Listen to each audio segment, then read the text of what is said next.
পোকাগুলো পরে এগুলা বাড়িতে নিয়ে গিয়ে ফাঁকা স্থানে পোকাগুলোকে মারতে হবে। বাগুনের এটাই সব থেকে বড় ক্ষতিকর পোকা, এবং এই পোকাগুলোকে এভাবেই ধ্বংস করা সবচেয়ে মূল উপকরণ। কীটনাশকের চেয়েও খুবই কাজ করে। এভাবে মট করে ভেঙে ফেলবেন।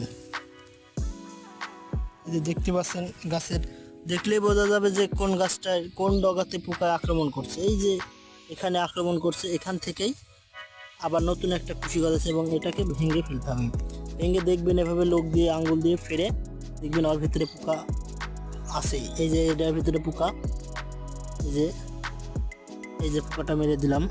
সব গাছ এভাবে চেক করে, এই যে পোকা দেখতে পাচ্ছেন ডগার ভিতরে কি পোকা, পোকাগুলোকে এভাবে মেরে ফেলতে হবে।